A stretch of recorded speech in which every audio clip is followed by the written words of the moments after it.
Welcome to the Play Cousins podcast, a dose of healthy conversations with your Play Cousins.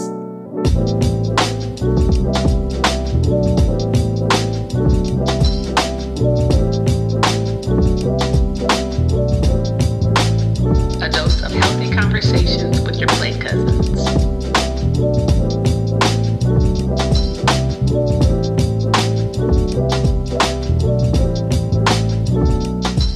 Welcome to the Play Cousins podcast. Is episode 4 of the Play Cousin podcast. I can't believe we're at episode 4 right now. If you notice, it is lots of boxes today. We got a whole squad. Cousins pulled up today. So Jazz, T-Dot, we're in store for some good old conversation today. So I want our guests to introduce themselves. So we're going to go right to left. Well, my right to left. So Reese, you want to kick it off and introduce yourself? Hello, everybody. I'm Reese Omega. Can you hear me? Yep, we can hear you. Okay, great. So I'm Reese Omega. I am I live in Atlanta, Georgia. And I am a singer-songwriter, also a podcast host. I just do social commentary. I try to make people laugh a little bit. So all-around entertainment, social commentary, blogging, all that. That sounds awesome. Next. Yes, I am on Instagram, Kimmy So Brooklyn. I am half of Another Dating Disaster. I'm your girl, Candace Lauren, the other half of Another Dating Disaster. And we talk about just that, dating in your 30s and what that looks like. And we are in New York. And last but not least. Yes, I am Michael Jarrell. Hello, everybody. I am lifelong creator, original New York native, but I've been here for as long as I can remember. So I like to think of myself as Atlanta raised. First time author, family man, father of 3 boys. That's about my story. Awesome. So we got a diverse set of backgrounds here to help us talk about our conversation today. So today we're going to be talking about ships. So companionships, relationships, friendships, situationships. So kind of get to kick this off. You know, I'm real on support. My love language is about support, showing up, showing out. And today I was just perusing IG, and sometimes you're supporting friends that are not in human form. So let's check this out. Motherfuckers say, oh yeah, I'm cold as a lion with no hair. If you ever see me fighting in the forest with a grizzly bear, help the bear, cause that bitch gon' need it. And I'm home and greedy. Give me that goddamn porridge, but I ain't even gonna eat it.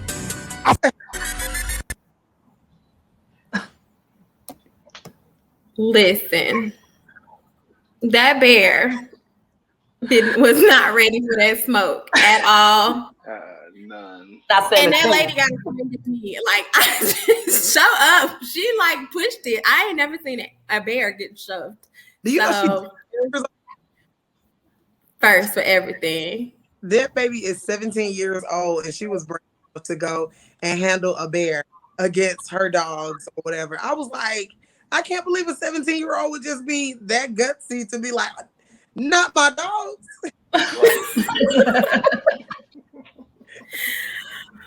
Yes, that was we saw Happy Wade and the Bobcat. He was protecting his wife from the Bobcat, but that was a grizzly bear. Well, I don't know, grizzly bear, but that you know, when we say show up and show out and support, that's what we mean. That is what we mean. That is what we mean. So, that was a little playful commentary there, but we're gonna, since we have a lot to discuss today, we're gonna kind of get into what are the different types of ships and kind of like what do they mean, We're gonna level set on some people need a reality check of where they are with people. You might think you're a friend, and you could be an associate, and you could be a fair weather, or So, let's get into some terminology. I know another dating disaster. They talk about like different ships when people are dating. So, like, can y'all give us some examples of what type of relationships there are, so that our audience will be clear? Well, I think the most common ship that we experience in Brooklyn is the situationship. Now, what that means is you are not in this committed relationship, and Kim has to explain this to me too. But we're dating each other, and we may be having sex, but it's not exclusive. So, I mean, who can help me? Did I get it right? No, it is. And then even with situationships, it could be like the situation is that it's Friday and I'm tired or I'm bored and it's raining outside and I just want to go hang out with you. So that's the situation that I'm in right now, and you're supposed to help me out. So a lot of situationships are happening in the dating world anyway. Not too many relationships. Yeah. I don't hear the read. I hear the situation, or that's just my friend. Oh, that one A lot of too. people got a lot of friends in Brooklyn. Oh yeah. Don't try to date them though. So when someone is just your friend, like that's like I have a whole, it's levels to friendships. So like Reese, what's your level of friendship? So I meet you off the street, you like, this my friend, or you be like, nah, you an acquaintance. How do you like give people titles? So, like, to me, a friend is someone that is like in your circle, that supports you, is always there for you. Somebody that I like might just see at the club or see on the street. That's like an associate to me. And with my personality, sometimes people might mistake their role in my life as a friend because I'm like really friendly. But sometimes it's like, if we don't talk daily or weekly or often, I only see you when I'm out. Like, you are my associate. I'll drink with you. I'll dance with you in the club. I'll chit chat with you on the street. But you're not helping me with anything. You're not. You haven't experienced any life's trials with me. So I definitely think there's a friendships and there's associates, and I try to keep those as separate as possible. Gotcha. So Michael, as a married man, like, what is your friendships or ships looking like? I would definitely agree with as far as the terminology. I do agree, like you said. The only thing is, when you're describing people as associates, nobody wants to be described as an associate of somebody. So for me, my friends are more like family than friends are, so I kind of treat them as such. And being married to me has not really affected my friendship, because I've always kind of had a small circle anyway. And so it was, if you're in that small circle, you're so close, your family anyways, that it never really hindered anything. Right. I know, Jazz, I know on one of the shows, it was our first show, and you was like, I don't have this girl. We not friends no more. We not vibing. So, like, what do you do, like, when it's time, it's an exit strategy for a friend?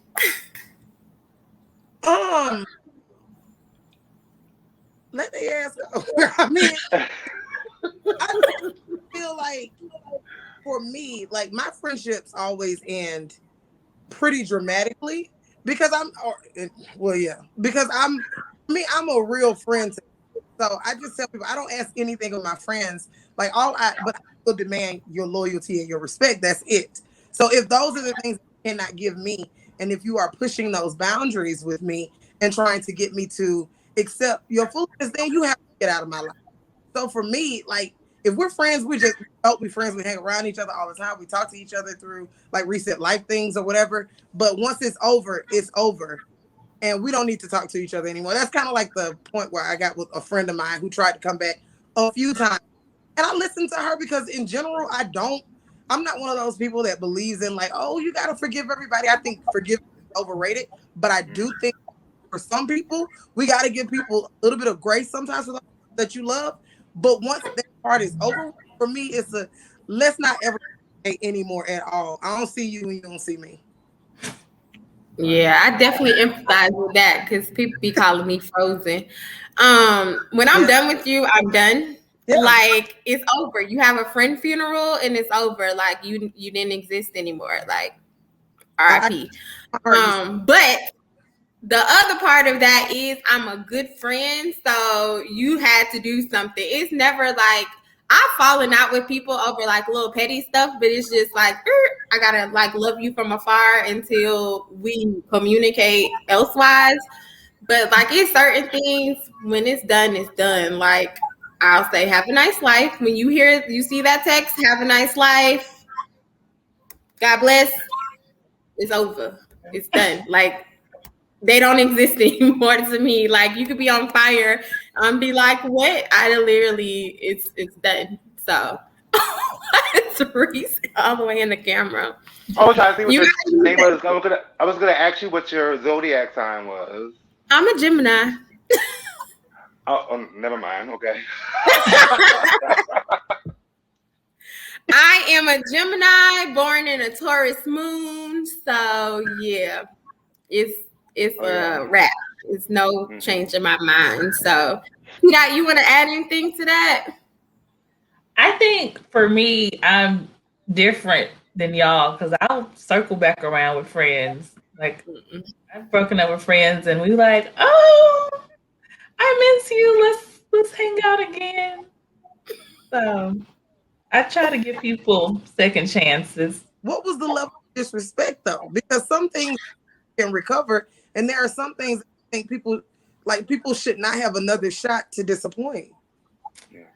Yeah, I don't think anything was huge enough for us to not jump over the hurdle, honestly. Like, I think both were just being stubborn and a little petty at the time. And then, so you got to stick with it for a while. And then after a while, you're like, I used to talk to somebody about this, and who was it? I don't remember who it was. I didn't mean to cut you off, but like mine was one of my friends stole some money. You ain't never coming back from that. Right. And another one came on one of my shows and tried to cut the food. You're not coming from that. So yeah. I don't know, T-Dot, I sympathize with you. I was telling her over here, I'm not all for the friend funeral. You know, I think that everyone should be extended grace. I do get what you're saying about the money. That does take it to a different level, but you know, money is fluid. At the end of the day, you probably got that money back twofold. No, girl, money is life, girl. Right. You will not take money. I'm with you. No, give me my money. Yeah, I'm with no.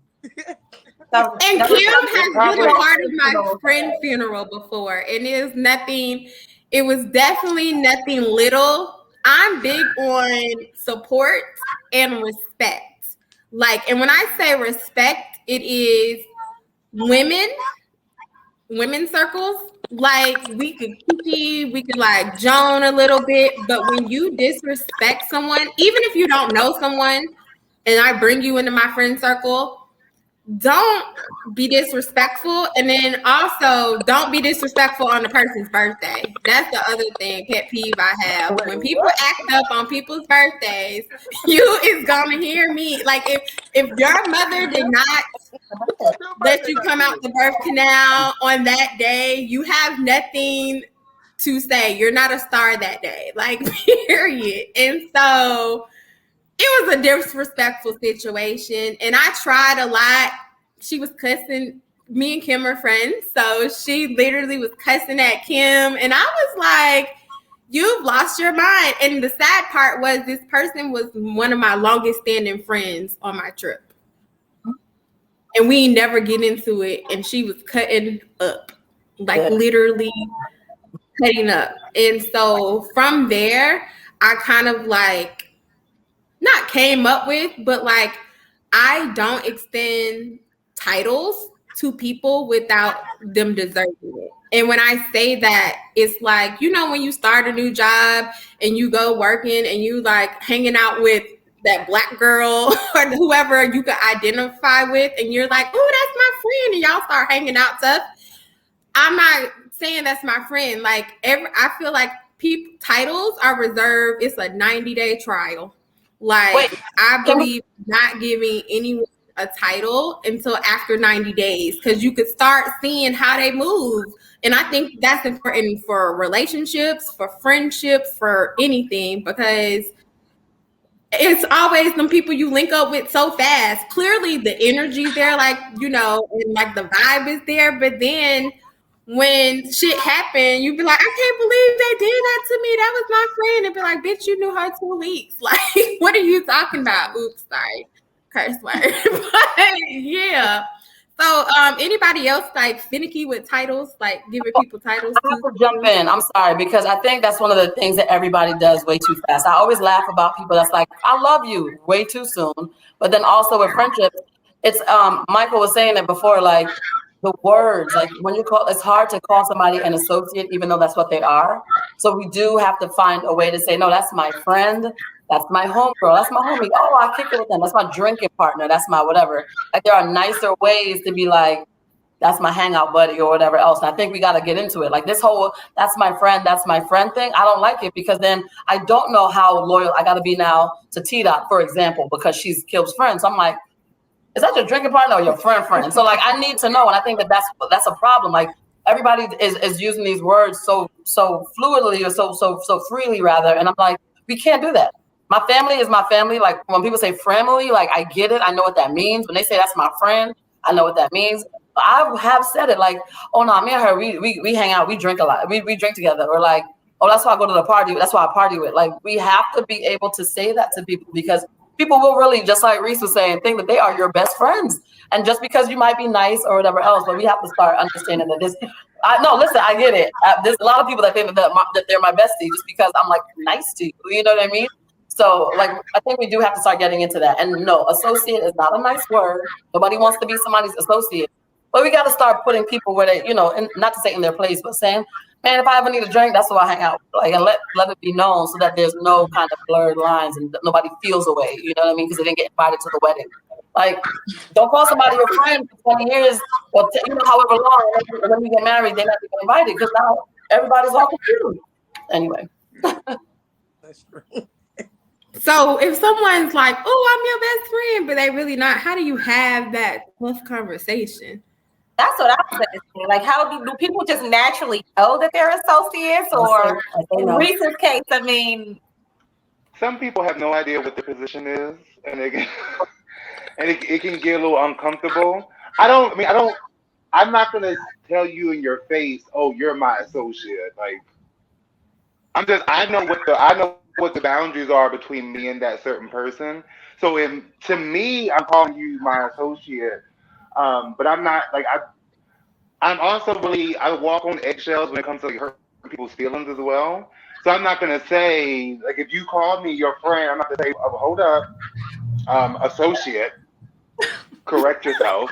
So I guess it depends on how upfront you are, what kind of boundaries you set. Because some people are really oblivious to what position they hold in your life. Like they just don't know. Like they think they're really good friends. And sometimes you can think that they're your really good friend and they don't consider you that good of a friend. So it's like, it's kind of hard to tell. But I don't really tell people they're my associate. It's just like they kind of know their place a little bit. Yeah, I know someone who said, I've never been to your house. You not. I don't know you like that. Right. You're not in my house. Like, you're social. Like some people, why would I invite you to my wedding? Like, I don't know you like that. Right. Not $100 a plate. Like, no. What were you saying, Michael? I said when they calling you by your Instagram name, that should give you a hint on your place in my life. That's a good one. You don't know my real name. So to kind of level set, so we got friends for seasons, we got reasons, and lifetimes. Okay. And then we got, like, for the dating world, though, I think people get this confused a lot too, because when people be like, "Oh yeah, I'm dating," it's like, "Oh, y'all go together," and it's like, "No, I don't." Like, no, we don't. It's so like Kimmy and Candace, like, what is like a type of how you break down the dating so people could know like the levels? Girl, if I knew that, I would be married. I'm still confused on dating. I'm learning new things. I literally found out what cuffing season was this year through her. So I've probably been cuffing all my life and just found out in October what cuffing season is. So I'm gonna let Kim take that. Oh, I'm dying. So, you know what's crazy? I think a lot of us aren't realistic. So, like, even as we've been talking about, like, not knowing where we stand, right? A lot of us don't understand that, like, energy out and in, like, we should be feeling the same way. Like, I should know, like, T-Dot, like, we go and hang out, like, and I'm making drinks and food, and I got it this week. There's, like, not a question. Like, next week, you'll be like, oh, I got you. We're going to do this and that next week. And it's just, like, it's not even that it's, oh, you did Tuesday. I got to do Tuesday, too. It's more of a feeling, right? So if you always reaching out to this dude, you trying to find out where he's at, you trying to hang out, like, a lot of us don't realize that we're reaching and reaching and reaching, and we're pouring out of our cup, and it's never getting refilled. Such a corny, like, cliche, you know, whatever, but it's a real thing, because that's why we get so down on ourselves and we get so upset, because we've given so much and got nothing in return. So unfortunately, you know, a lot of times we're just not realistic. Like, we're not sitting quietly and saying, wait a minute, all my text messages and calls are outgoing and nothing is incoming. And we're not taking that time because we're like, well, I don't want to play games, so I'm just going to reach out. That's not a big deal. I've said that because I don't want to play games. Like, if I like you, I'm going to reach out. But I'm only going to reach out about 1 or 2 times before I'm like, okay, you're just not interested. And that's it. You know what I mean? I agree. Like, I don't believe in exclusively casually dating. What is that? And I was having a conversation with a friend of mine. I was like, you're not together unless you're together. Period. Like, you're only focused on one person when y'all haven't made any type of commitment to each other. Like, well, I ain't gonna tell all her business. Thing with women, and all of you guys know this. Every woman on this call knows this. We just naturally have that desire to be with that one person. So a lot of us, when we meet a good guy, we like, oh shit, I'm feeling them, and you just kind of put all the eggs in one basket. You know, women just aren't naturally serial daters the way men are. What? I don't know about that. That one. I don't agree with that. I'm definitely a serial dater. Like, like I just said before, I don't believe in exclusively casually dating. I'm monogamous, and once I'm with someone, I'm with them. I don't cheat. But in the meantime, you see your friends and I see mine, and I understand where we are. So for me, I don't grow in attachment, or if I do, then I'm like, okay, you don't want the same thing, I'm out of here, because I'm not going to continue this with you. But yeah, I don't know. I don't think that has anything to do with gender. I think that women can be serial daters as well as men. Yeah. And I think a lot more of us, you know, it is real. I know what you're talking about, because I feel like a lot of our friends, especially, will just try to find that guy and be like, oh, he's nice, let me figure this out. We're over that now, like, because we realize that we were playing a one-sided game. Like, we were doing that, to your point. But now that we're getting into it, and I agree with that fully, Jasmine, like, at this point, if we are not together, we're not together. Until I am married or I'm seriously with you, we talking about kids and moving in and all types of what you really trying to do with your life, what your bank, like, what everything looks like, you know, like, how is your relationship with your mom and dad? Like, when we start getting into the meat of who you are, okay, then, all right, we're dating, right? But people don't understand, dating, like, not even, I shouldn't say dating, then we go together almost. You know what I mean? Dating is literally that. I'm dating people. I am seeing what's out there, what works, what doesn't work. That's what the whole thing is. Like, I'm not dating one guy. When I'm with that one guy, oh, that's my boyfriend. That's my boyfriend. Like, that's it. I think people gotta understand not just the terminology, but just the level. So dating is multiple people. Then once you find your one in those multiple people, y'all have a conversation, y'all are exclusive or whatever the situation is. And then you're courting because you like, I see something in this person to court to see if we can get to the next level. Then you have engagement. Then you have marriage. Like, so I think that people blur the lines of dating and courtship, and then that's where like people's hearts get broken or people be confused because people like, oh my God, I only could date one person at one time. Who said that? Like, that's not a lot of people. No, a lot of people. We're socialized to date one person. Like when you were taught how to date, supposedly, it wasn't like you really find that one guy and you focus on him because you got to marry him. By the time I learned that, I found my forever boyfriend. I mean, I was out here just trying to date one person and date one person. So that's how we socialize. And we got to break that cycle and do something different. I think and we got to break down the norms. When you're dating, you don't have to have sex with everybody. And also, if you're dating multiple people, that doesn't mean you're having sex with everybody. So it's just, it's different. What's your perspective on it, Michael? Is you sleep? Did you sleep? I was using. What? We hear you. Okay, now I'm muted. I was using mute. I agree, like you said. I think like back in the 50s, of course, I'm out of the game for a while now, but I think like back in the 50s was when it was like you say, you know, people kind of just dated casually and, you know, kind of sold their wild oats at the same time until they found who that they thought they could spend the rest of their lives with, you know.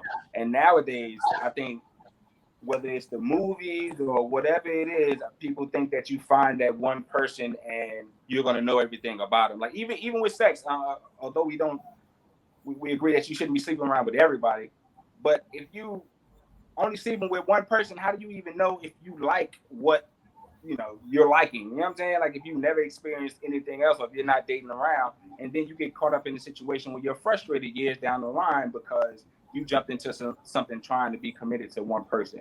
And communication was the other thing I wanted to speak on, because if you are dating around and you are, you know what I'm saying, moving and growing, you at least need to be communicating with, you know, whoever you're doing that with, so everybody's on the same page and nobody gets hurt on the ball, you know, because people get their head bust out here, and it ain't always the girls that get emotionally tied too. Dudes get emotionally tied and get crazy and be following your ass. Oh, sorry, be following you home and stuff. That kind of goes into a segue. So, what are some toxic traits and how do you hold people accountable? Last time we kind of talked about consent and we talked about putting boundaries out there. But, like, what are toxic traits that you should know just to hit the heels and run, like, go away? If someone is dismissive of your feelings, like that's probably a good idea to hit the damn road. Like, you know, if you feel like you aren't, if there's no equity, right, in a relationship or situation, well, let's say relationship, because situationships, that could be, anybody could argue that there's no equity in that anyway. But if someone can't and like really try to listen to you and be like, okay, well, let me hear you out instead of getting defensive about it. And when you mention something about, or you communicate with someone what you need, and they're pretty much like, F your needs, then that's probably a good indicator that that's not the person for you. Yeah. Right. It's a term floating out there called micro cheating. So like you only cheated a little bit. Like Reese, what you feel about that term? Like how do you cheat a little bit? I've heard of that. I don't think I've heard of micro cheating, but I've definitely heard of like emotional cheating and things like that. I think, to me, each relationship, like if we're talking about like romantic relationships, I think each relationship is unique from each other, and you set your own personal boundaries. Whatever is outside of that boundary is cheating. Mm. So if you feel like them DMing somebody, flirting with them is cheating, and you already set those boundaries that you're uncomfortable with that, and they did that anyway, that's cheating to me. You know, so if cheating is just sex, then to me it just depends on what kind of boundaries you have set in your relationship. And some relationships people haven't set any boundaries, so it's just free for all. They're just doing all kinds of things that each other are uncomfortable with, and that's what kind of makes like a toxic relationship a little bit, because they're doing things, they aren't communicating with each other, and they're doing all these things that are hurting each other, and they're still staying together. So that's kind of like messing things up altogether. So it really depends on the boundaries you set in your relationship and what you consider to be cheating is what I think of that. Sure. Is it different for a marriage, Michael? Or is it the same if you're just dating? Who's using unmuting me? Come on now. You are unmuted. You just muted yourself. When it's red, you're muted. No. You muted Unmute yourself.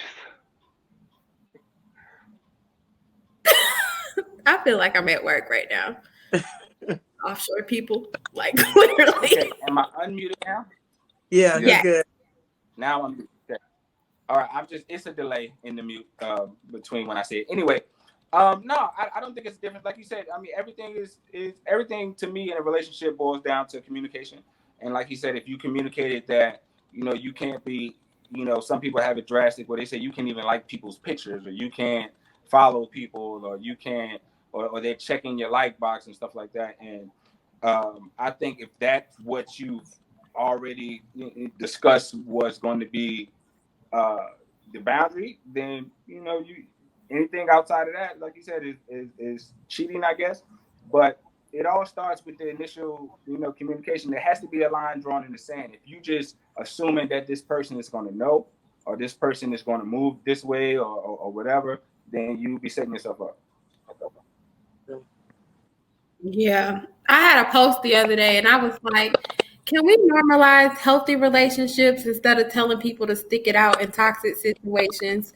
Because people are dying and you could have just left like long time. Like the signs were there and the behavior got progressive. Like controlling people like who are narcissistic, in addition to that, they will kill you. Like just verbal abuse, it's a whole bunch of stuff that we've normalized as, oh, you stick it out because relationships are hard.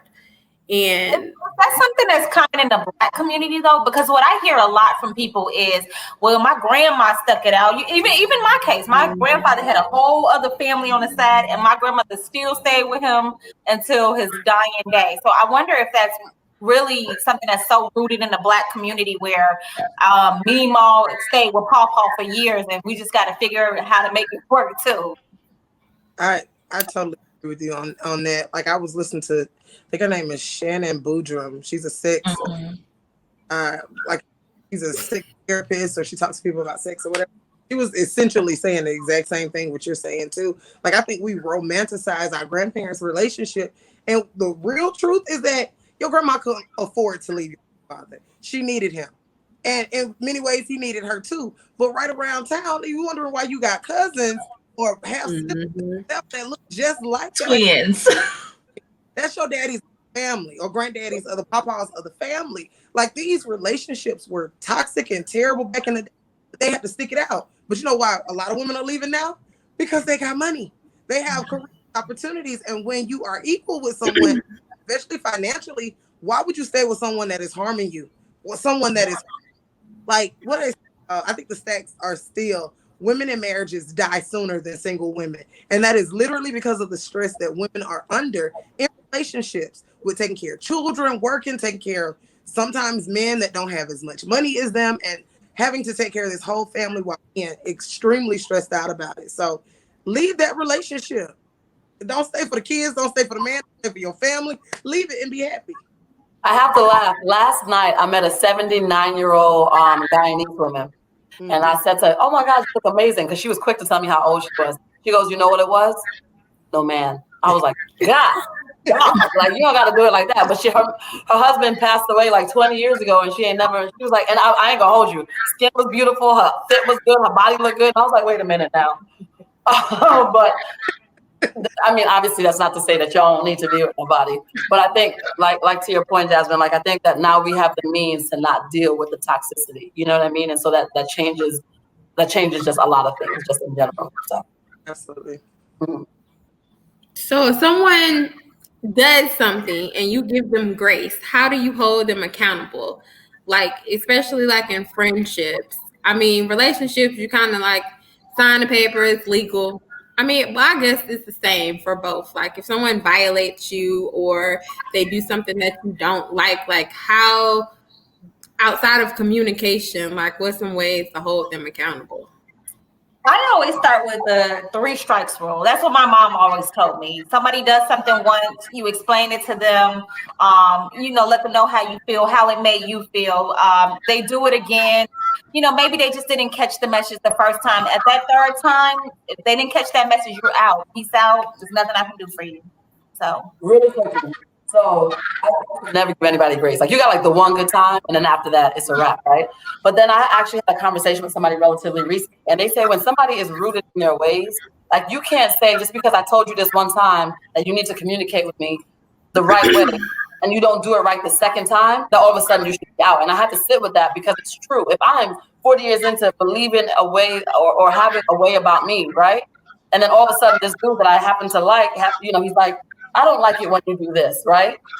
I would hope that he would give me the grace to try to get it right, because for the past 40 years, I haven't been doing it the way that you might have liked or the way that you might have appreciated it. So now I actually am in this gray area of, I used to be like, you got one good time, where now somebody enlightened me and said, you know what, you can't expect, especially if it's a significant other or somebody that you want to call your friend, if you know that in their soul, they're good people, you know what I'm saying? Like, and then all of a sudden I say, hey, why you always parking blah, blah, blah, right? If she's been doing it her way for so long, I can't all of a sudden say to her, well, she did it twice, so she can't be my friend. You understand what I'm saying? So it's a weird place, but it's kind of like one of those things. It's like, is it intentional, or do people say, my bad, I understand that that's not what you like, I'm working on it. You know what I'm saying? But then you get to the 15th to 20th time out. Right. So, kind of the segue into just after just communicating, because that is something positive to build healthy relationships. What's some other things that y'all do in friendships or relationships that are like healthy things to do? I guess to either understand or even just to navigate that relationship. Well, for me, I'm not in a relationship romantically, but I do have a small circle of friends. And what we try to do is we all have busy schedules. So what we all try to do is try to get together to like maybe have some drinks, maybe have dinner, catch up, just talk about what's been going on in our busy schedules, just to kind of like make sure that we're staying updated on each other, and just trying to keep an open communication with each other. And to me, that makes it healthy, because even though you're not around me 24/7, at least we can come together for a couple hours and really discuss what's been going on in our lives, and hopefully we can give each other some tidbits on what we can do to help each other out. So that's what I do to keep my friendships healthy. I do something similar. Yeah. I think I do monthly check-ins. I do one-on-ones with a lot of my friends. Kilby's one of my best friends, and I know during quarantine times we went and did parking lot meetups so we could see each other. Also, Michael's one of my best friends, and we do maybe quarterly meetups. We're a little bit better now. We might do it like every other month. He's busy with 3 kids. I just got plants, so it's a little harder for him. But I think definitely the meetups and just checking on people, like, how's your spirit? Like, how are you doing today? I know my friends are tired of those kind of texts. Like, how's your spirit feeling over there, sis? Grand Rising Queen. Grand Rising Queen. And that just being funny. Like, you just say dumb stuff to your friends and it just brightens your day. They'll be hit me with a Grand Rising Queen and it takes Crazy as, again, I try to pull, as sad as COVID was, like you still got to try to pull the good from it, right? It re-energized the friendship like you're saying, check-ins and the love for your friends and recognizing how important it is to like really foster those relationships. And I'm starting to see it now more where people are actually honoring their friends a little bit more and not just the boyfriend post or the girlfriend post or the wife husband thing. I'm loving that I'm seeing now a lot of people like giving the proper props really to their friendships. You know what I'm saying? Like, yo, that's the homie. Look how like she looked amazing today. Like, and that's just what it is. You know what I mean? And I think that COVID being one of those times that some people were booed up or not, but then even if you were booed up, you realize, God dang, I need to hang with my friends every once in a while. And if you right, or if you weren't, you were like, man, my friends really kept me going. You know, and I think that that's what's happening now. Like people are really like, I miss my friends, and they realize how important friendships are. So that's why I'm very big on that word meaning what it's supposed to mean. When we say that is my friend, you know what I mean? Like we hanging out, you know what I mean? And so I think I'm grateful that people are now honoring friendships the way that they've been honoring marriages and so forth. It's just as important. Like how important aunties are. You know, mommies and daddies are important, but aunties and uncles are super important too. So I'm liking that. I'm liking that. I'm seeing more of that too. So T Dot, I share Michael with T Dot sometimes. So opposite sex friends, you know, it's a taboo out there saying males and females can't be friends. Y'all must have did something. So what's y'all viewpoints on opposite sex friends? Like, can people really be friends that are opposite sex? Like, is that an ex that went bad and it's like you friends on them? Like, let's kind of touch on that. Michael, you want to start it off? Male BFF.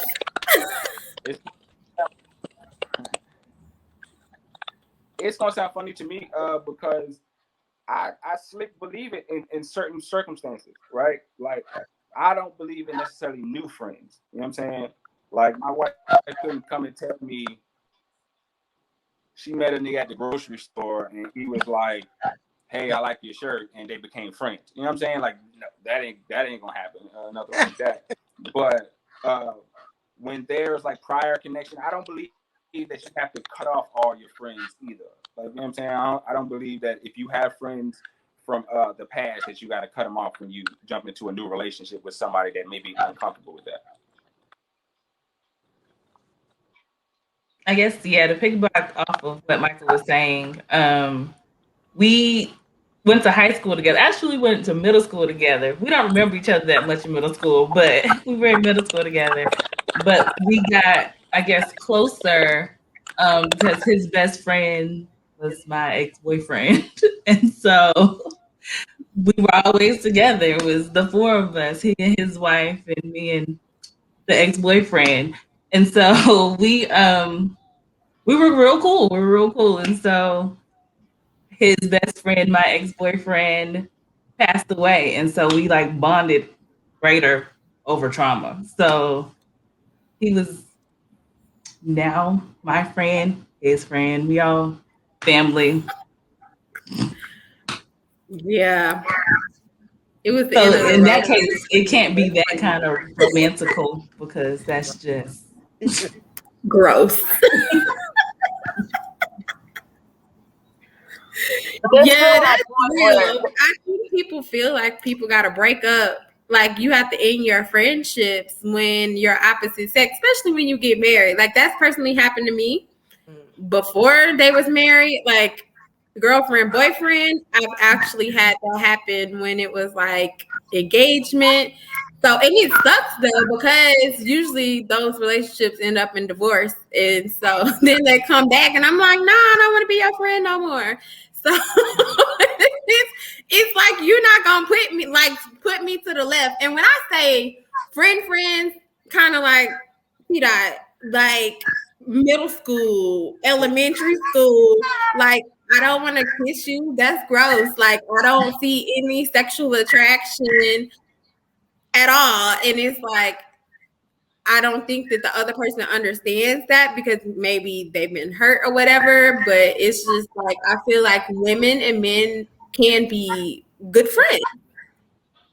Yeah, and I think it's a sounding. I'm sorry. Go ahead, Reese.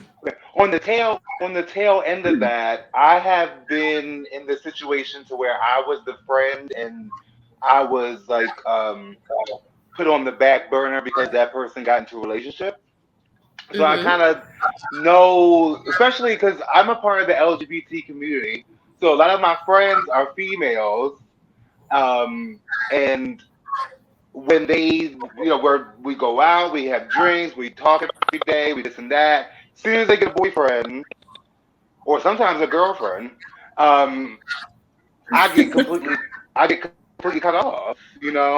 Um, so I've always got confused by that. Like, there's no romantic links to us because I don't like what you're offering to me, girl. But so who is really feeling some kind of way? Is it you that feels some kind of way, or is it him or that other person is saying, "Well, I'm with that person around us or around you." You have to like it's almost like they isolate their lover where their friends can't encourage them, they can't influence them with anything. Well, It just gets Reese, weird. not to play devil's advocate, do you feel like, sometimes as we get into relationships, maybe all of us do this, when we're in a relationship, we, not that we're distancing ourselves from our friend, we just become so entangled with our partner. Even I've had that, when I was dating, it was just like everything was all about Lee, is that what's happening? Oh my God. I don't think that's healthy though. If you make something a relationship and that's it, that's your end all and be all, I don't think that's healthy. I think that it's a whole ecosystem as friendships in your relationship, and you got to balance that because your whole identity is not in just that person. It should not be. Right. Correct. I don't know, Reese. Sometimes I've violated the girl code myself. And also, I just feel like sometimes it's not even that situation. Like if you wanna spend time with your lover, I completely get that. Like you wanna get to know them, you wanna wrap yourself around them and feel good and cuddle up and boo up all the time. That's cool. But my problem is sometimes I feel like the reason why you're doing that is because that person doesn't want you to have friends. Oh, yeah, see, that's different. That's something toxic. Yeah, because I know a lot of, especially like I said earlier, a lot of my lady friends. I've heard that once they come back and they're like trying to hang out again, they're saying, he was this. He didn't want me to have friends because he was scared that y'all were gonna take me out. He was scared that y'all were gonna influence me to do things. It's like, well, what kind of man is that to where he can't trust you to go to the club for a couple hours and come back? Like I'm not the kind of person that's gonna let you do anything reckless. I can't control you, but at the same time, I'm gonna be like, okay, girl, there's enough drinks there. I'm that kind of person. So it kind of made me feel some kind of way because it's like, why are you excluding me from everything now Right. because you have a boyfriend or a girlfriend? That's how I feel. Yeah. I was gonna ask you another question. So I know a lot of times people like, especially like my friends from middle school and high school, some of them are not the same. They've explored their sexuality. And so it's just like, can you be friend? Like one of my male friends is like, he couldn't be friends with another male friend because now he's gay. And I'm like, how do you navigate like friendships like with different like sexuality? Everybody Do don't. you have any straight male friends? Right. Or are they homophobic? Yeah. Do I don't I have heterosexual male friends, like male associates, like especially like from my job. Like it's little conversations here and there, but I don't have any close friends that are heterosexual males. Do you think like they just don't want to be your friend? Like how? Like I've been trying to delve into that because I feel I have lesbian friends, and like I'm not like, oh girl, we can't be friends. You're gonna be looking at me, but like When it's it comes to cisgendered heterosexual men, sometimes it goes by, like you said earlier, it's like almost like a cultural requirement for them that they can't be associated with a gay man because that makes them gay, or it makes them trying to be gay some kind of way. I don't know, but I get that feeling too. That I know some heterosexual men that really, I feel like really wanted to be close with me, but they felt if they got too close to me, people were going to associate them with me being gay and calling them gay. So they just kind of like kept me at a distance. Yeah, societal pressures are terrible. Societal pressures. It's pressure, and it's terrible. And I think there's obviously there's just a handful of men that are so strong, and again, it gets to how you were raised. You know what I mean? That are so strong in themselves that that's not a big deal. Who you sleep with has nothing to do with you being my friend, and people can't recognize that. But it depends on how you were raised. Let's be honest. We were not raised in the era where it's like, be whoever you are. This is now a thing that you can now, and I hate to say that, but you now can be comfortable being who you are and loving who you are freely without there being your locker getting dismantled or you being called something or spray painted this or beaten up, honestly. You know what I mean? And also, a lot of heterosexual men feel as though I'm going to try to get on, like come on to them. Mm-hmm. Where does that come from? A lot of straight men. They're fine. Like, get off yourself. Like, and most of the time, sweetie, they're not fine. Like, exactly. Right, you know what I'm saying? Like, we not. I don't want you. The girls don't want you. Nobody wants you. You just sweetie. What were you saying, Chaz? Like nobody wants you. Relax. At like gay people are inherently like Right. predators, yeah. You gonna want me because how could you not? You know, like, I guess as a bisexual woman, like I have friends of like straight women, straight men. Well, not really, but like that was it. No. It's difficult, honestly, to have like straight male friends. Interesting. It's not mission impossible. It's just mission difficult sometimes. Trying to love one of them. Imagine trying to be one of us trying to love one of them. It's hard. And like I said, I'm bisexual. So I can both men and women. So when I say I get it, it's tough. Like I can definitely. People always ask me like, which one do you fall to? I'm bi for real. Like I like them both. Okay, but it's the relationships are interesting. It's a little bit difficult, like I said, to be friends with straight men and just like nothing, like they don't want anything from me or whatever. But I forgot what the damn question was because I started. Well, I mean, like sociables, I guess with like talking to straight men or like straight men who don't like to be around gay people, because I explained to people from the beginning, I really am bisexual, and no, I don't mean poly. Because I'm not trying to do that. I'm monogamous. But I like recently, maybe like 2 weeks ago, I was talking to this guy and I asked him how he felt about the gay community. And his answer was, I don't want to be nowhere around them. I can't stand them.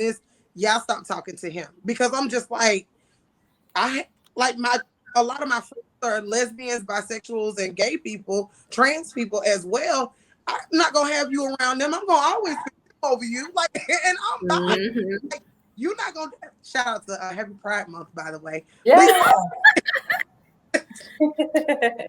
No, yeah, that's real, Jazz. Cause me and Jazz went to school together, and actually I was in her sister's class. But like, I got into it with this super Christian girl one day because she was saying gay people were going to burn in hell. Oh God. And I literally went off on her because I just was like, you was evil. Like, she was just evil.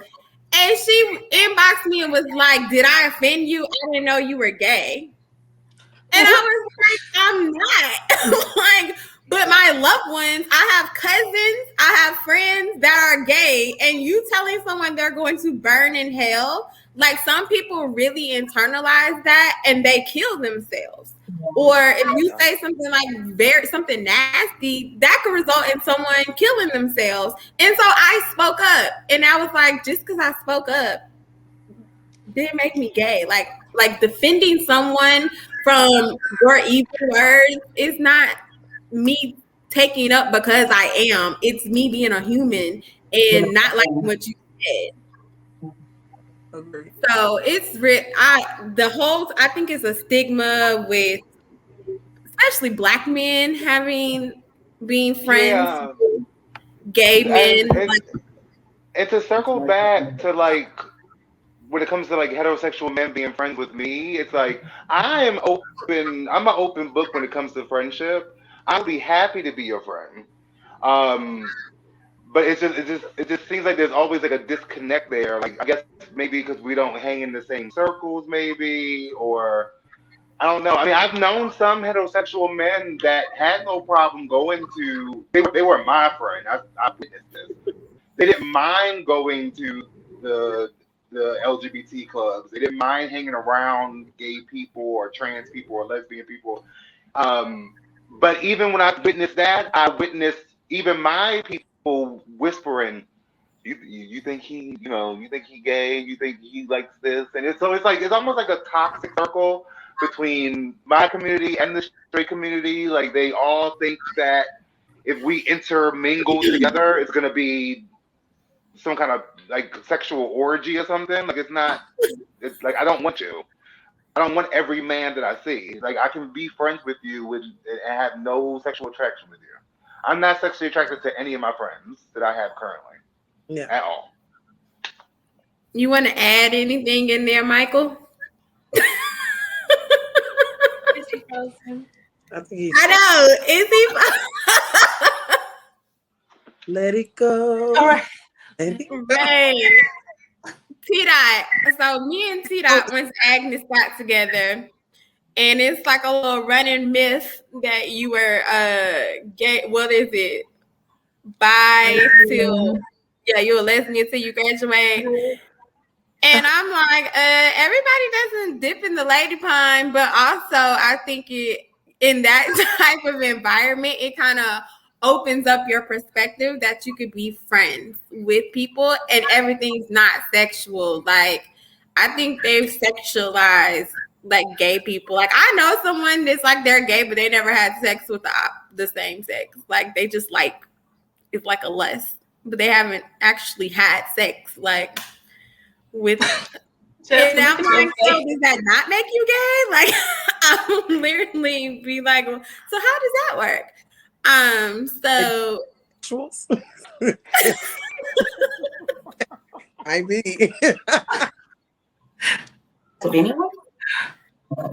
I know people. What you were gonna say? I was like, I know people who went to like college with us and started off was like very anti anything LGBTQA, like anything. And they were but by the time they left, they were like, well, we're all friends. And so it's like exposure, like you learning other people in detail and getting to know the actual person.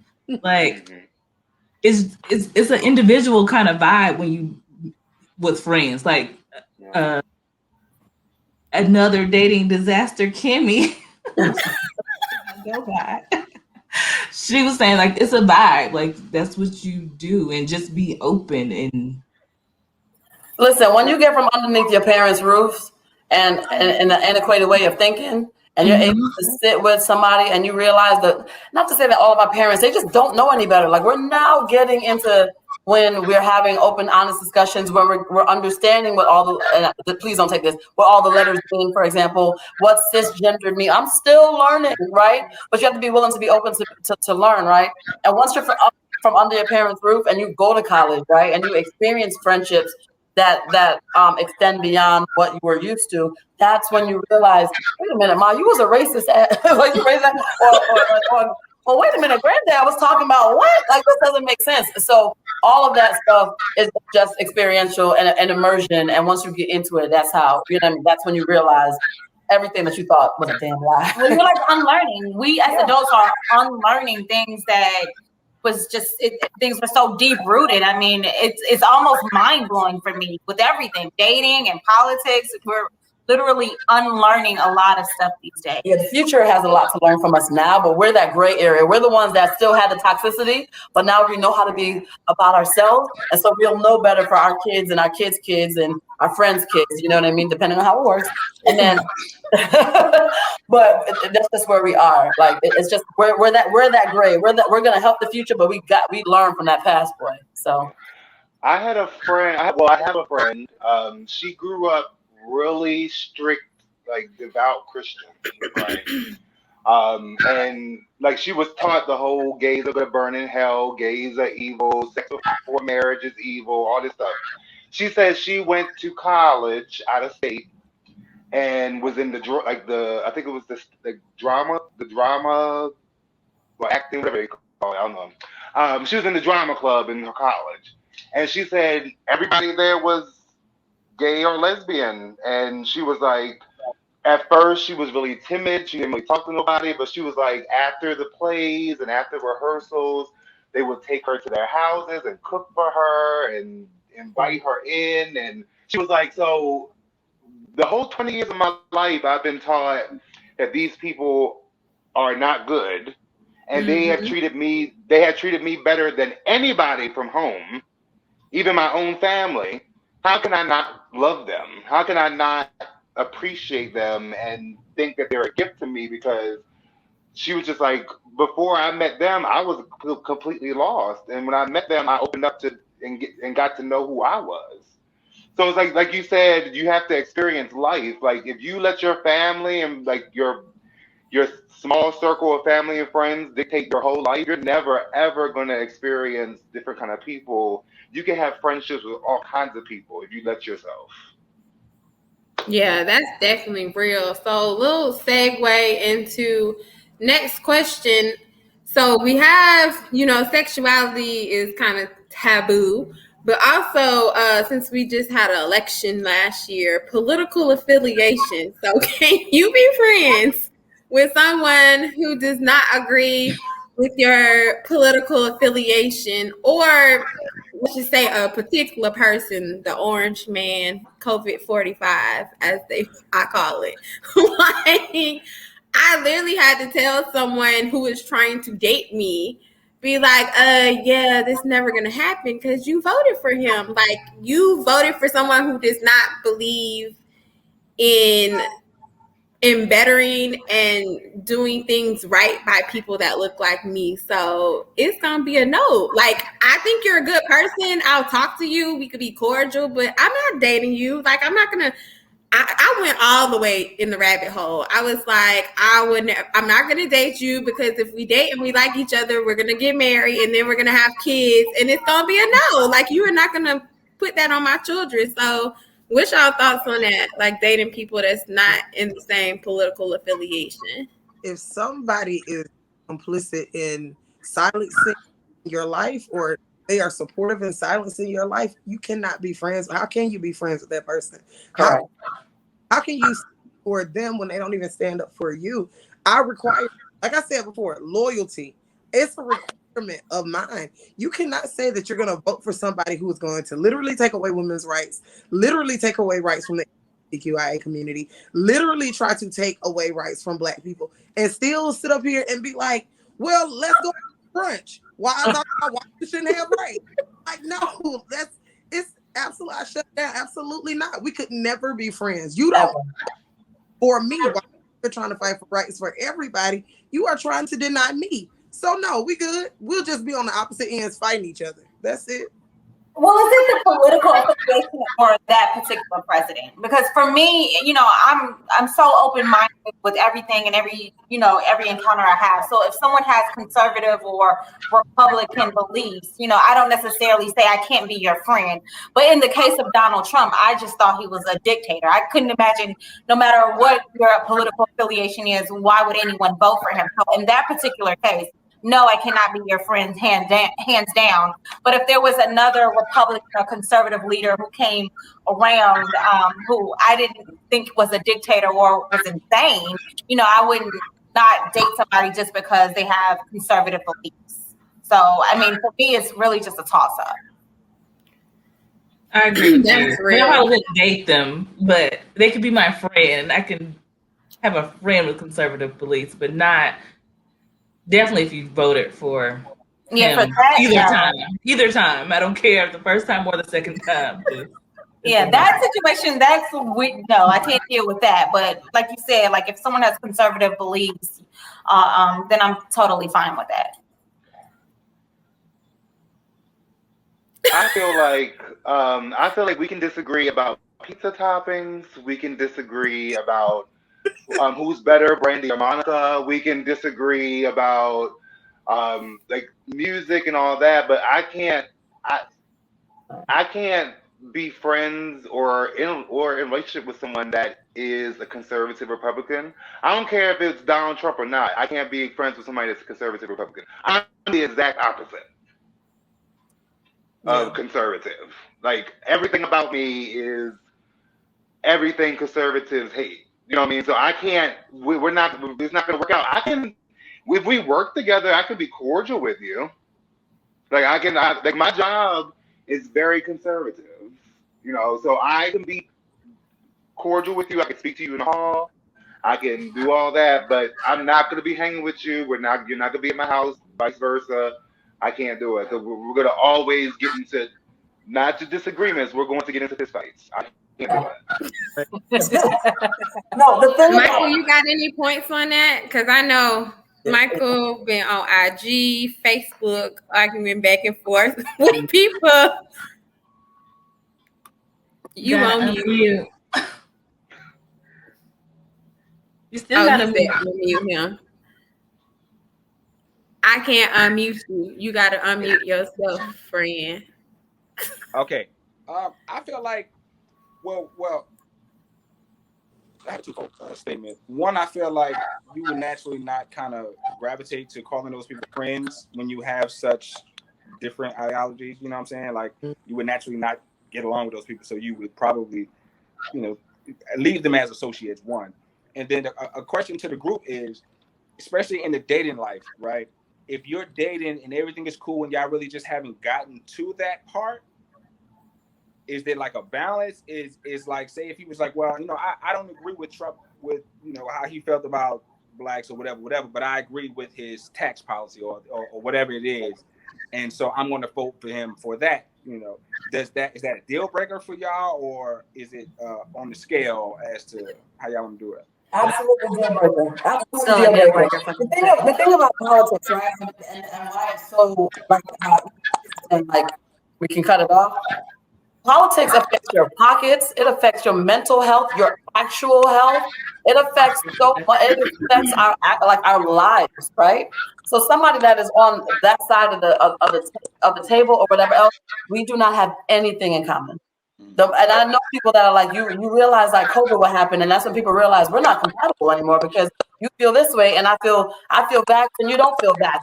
Politics is deep rooted in the moment we walk out of our door, depending on the car you drive and if it's electric or not. These people that's how politics is so deep rooted. So no, there's no room, I don't think, anyway, for you to be on the other side of the table and we can just commingle. If I want to learn about what you think and how you think, cool. You know what I'm saying? So I can at least understand the quote unquote enemy. But to say let's break bread, we have nothing in common. Yeah. We just can't. Kilby, what about you? Now too, you're being Michael. I definitely agree with that. Like, if I think physically I side with some of the Republican policies, like in my head, but like how I vote for all people. And so I have to look at the bigger picture.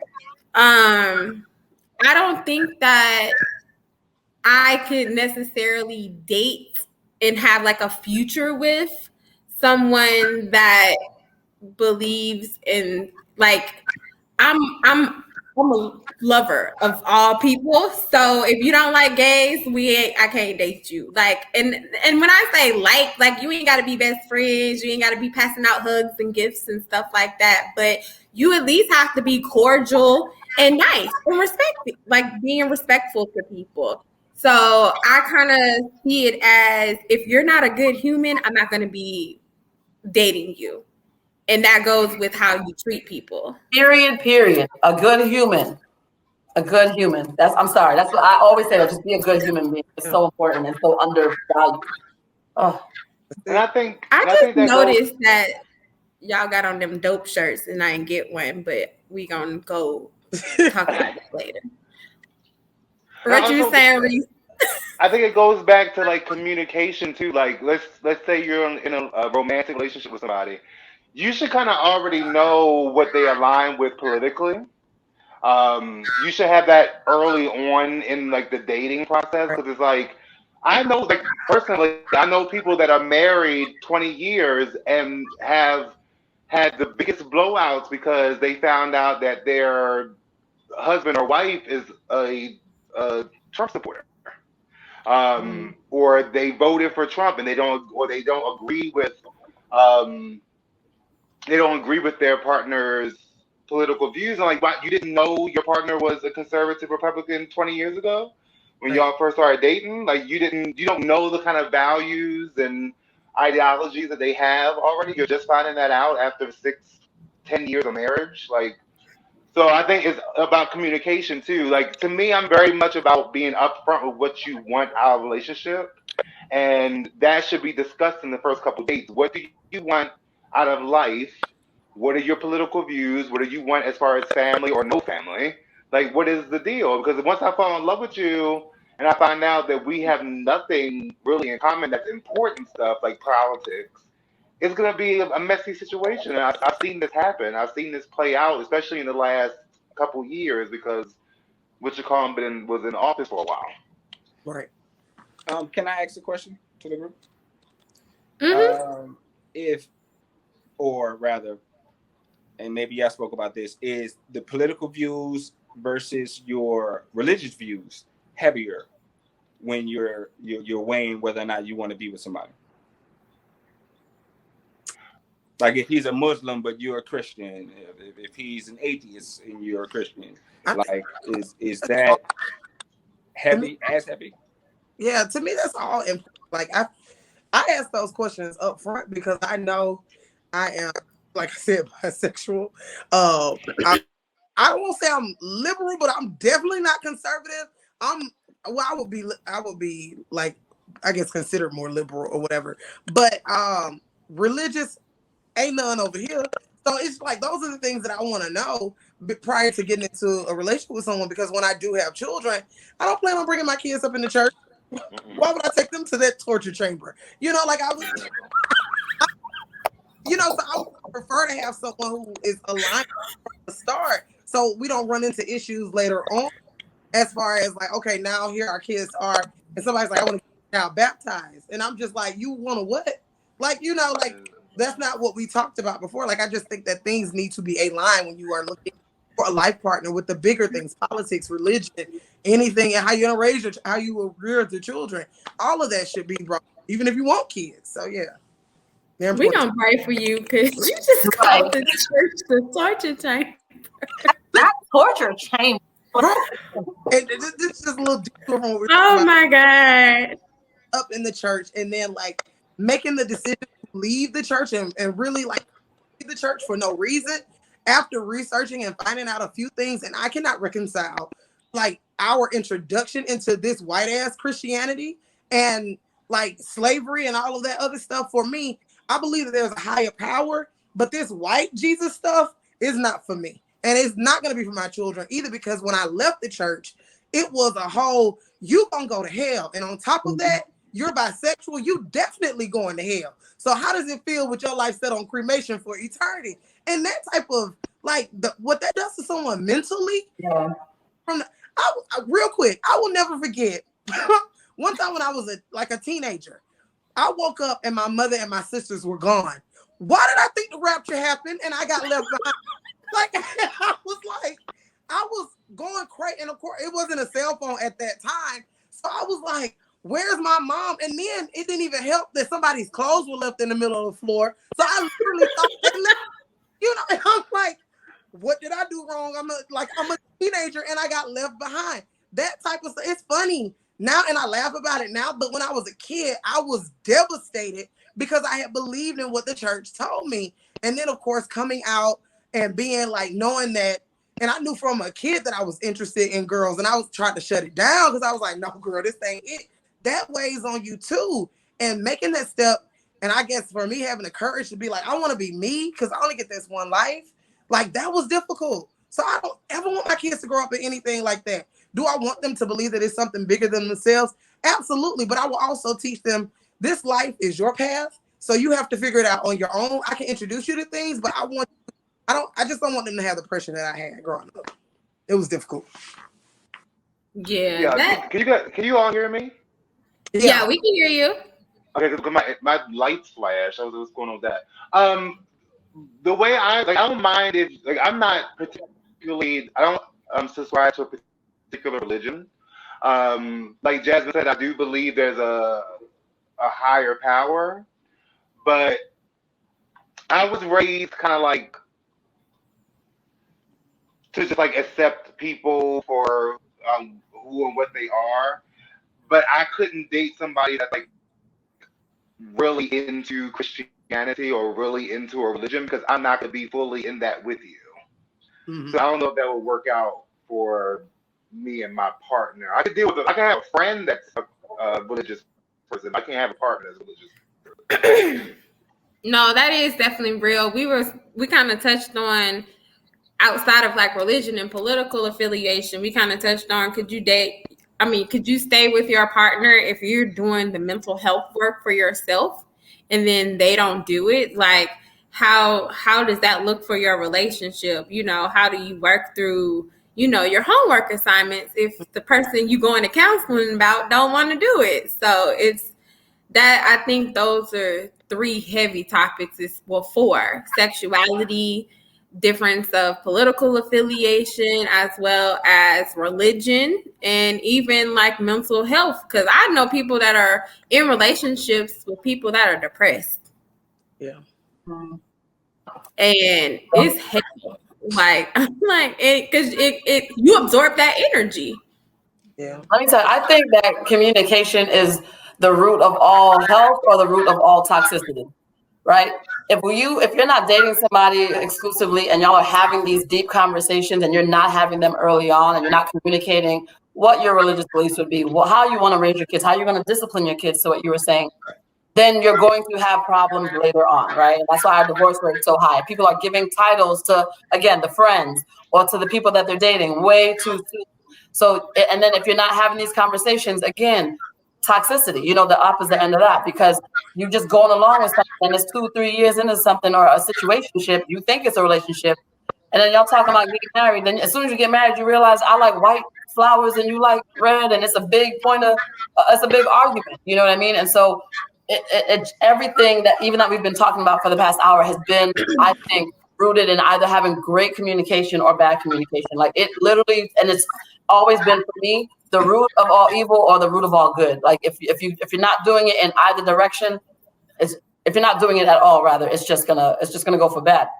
But I think, again, you and I talk about this a lot on Another Dating Disaster. A lot of us are, you know, afraid to have these heavy conversations, whether it's early on or whether it's later in the relationship. A lot of us are too afraid to really unpack some of the things that we feel about or how we see the world. I think it's a lot with that. You know what I hate about that? And the reason why I think it happens, nobody wants to get left. Nobody wants to like this guy, and then he breaks up with me because of something I said or something I believe.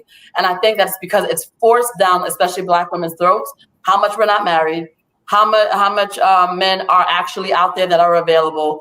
And then as a result, they're just willing to deal with the stuff that you really should not be dealing with. I think Jasmine was talking about it earlier, like you're dealing with things that you just shouldn't be. And then you're ended up in a relationship for years with somebody that you have no business wasting your time with, you know? And that is a personal thing. I just think that we keep being reminded of how amazing Black women are, but yeah, nobody wants you. Why are you wearing bonnets in the street? Why are you doing this? Why are you doing it? Even though I don't like bonnets. I'm sorry, I'm not going to do that. Bonnet but no, we're not going to do that. But like, there's so many different things that we are having to deal with, you know what I mean? And then on top of it, they're like, and don't nobody want you and da-da-da. So the moment you meet a guy that's willing to, quote unquote, tolerate your Black womanness, you're kind of like, okay, yes, I voted Republican, or okay, yes, I did this. Yeah, no, can we get married now because I want to have a kid? Like, no, like, relax. Like, things are changing. But yeah, to your point, like, it's definitely because of other things that are getting pushed onto us, unfortunately. Yeah, I think people need to stop looking at fast track.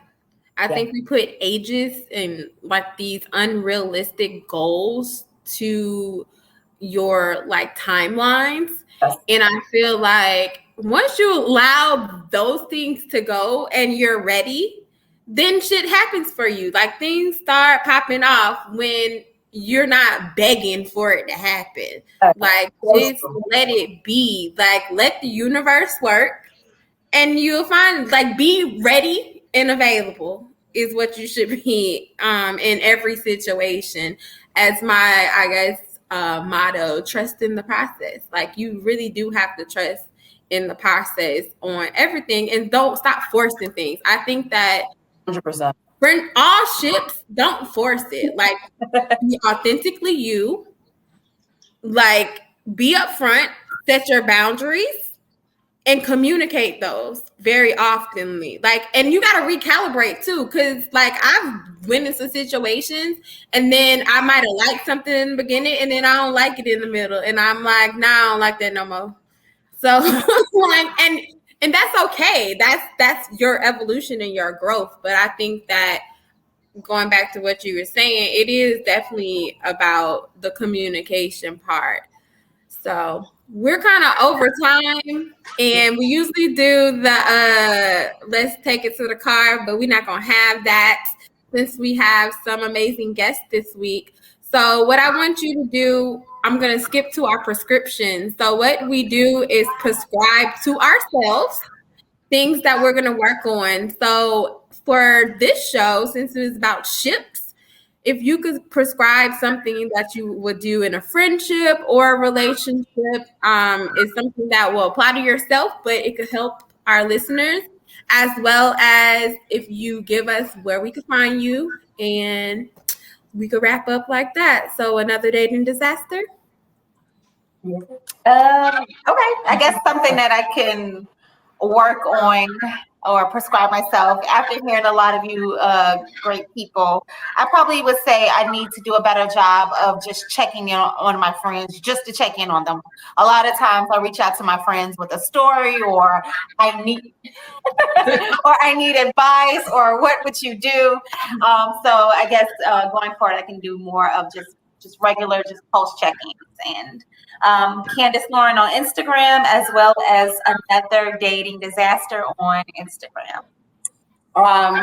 Definitely prescribing for myself, and I'm doing this a lot more of, is being selfish the right way. I know everybody talks about self-help and all that stuff, but as far as like relationships with somebody else, saying, I don't like that. I'm not going to deal with that. I'm not going to talk to you anymore. Somebody had told me before, like, why do you let people stay so long? And it was because I was giving people chances. For what? People are not going to change their stripes. You know what I mean? And again, it's not to say don't just drop people, but I'm prescribing myself to recognize what's not healthy for me. And just because you might like a guy and he seemed great, he's just not the one for you. You know what I mean? Especially, when it's not. So not to fight it. And I am Kimmy So Brooklyn, no underscores or nothing, on Instagram. And Another Dating Disaster. All right, Mr. Authorist. Michael, are you there? I think he's all right. Reese. All right, can you hear me? Okay. Can you guys hear me? Oh, the Michael. Okay, Michael's going. You on, Michael? Oh, okay. Yes. What I would say I would prescribe to myself and other people would be two things. One, well, I guess it all kind of wraps up into understanding that not all friends are for all things, right? Mm-hmm. And that's okay. Like, you know what I'm saying? Some of your friends are there for to pick you up when you feel down. Some of your friends are just there to hang out with. Some of your friends are your smoking buddies. Some of your friends are just coworkers, and that's okay. You know what I'm saying? It's no disrespect if you choose to communicate and to relate to that person in that manner, as far as in comparison to another friend. So don't get hurt feelings because we choose to move with one person a certain way. We might just be comfortable with that person in that light. Got you. That's a good one. Reese? Okay. My prescription to the ships would be communication. I really think it's really important for you to communicate your wants, your needs, If your feelings are hurt, if you feel some kind of way, you need to express it. And I think you need to give people grace as well. But I think communication is a big thing when it comes to ships, friendships, relationships, all that. And you can find me, my main Instagram page is at Reese Omega. That's just like my regular page. And then you can go to my social commentary IG page, which is at heysis.tv. And then I also host a live show and podcast with a very good friend of mine. And the podcast is called Virgo is Stuck. And you can find that on Instagram too, which is Virgo as fuck, but fuck is FXCK. Yes, y'all go check that out. They're funny too. It's funny. Jasmine? Oh, thank you. So my prescription of the week is your relationship with yourself will be the most important relationship in your life. I think you need to get into taking your own inventory. I think you should lean into just knowing that you have to be the best version of, I know that sounds like some EO stuff, but it's true. That's my prescription. Really, really listen to yourself and just overall, or at least try to. Awesome. T-Dot? I think for me, it's just to listen. I know I have a hard time just listening because sometimes when it comes to both my friendships and my relationships, I just want to be helpful and give advice and fix a problem. But sometimes everybody doesn't need that. So mine is definitely just listening. Well, mine is, so it's coming up on my birthday week. It's a week, just letting y'all know. So Gemini season. And usually I try to like multitask sometimes for work. And so and I'm gonna do this. I need all my friends who going on my birthday trip to hold me accountable. But no work. I'm shutting down. Like, I'm totally shutting down. I'm shutting down with my problems with my renovation, just leaving it at the door and not worried about nothing else. So, not to multitask is my prescription for myself. I am due this vacation. So I'm deserving. So, really just shutting down and being in that moment.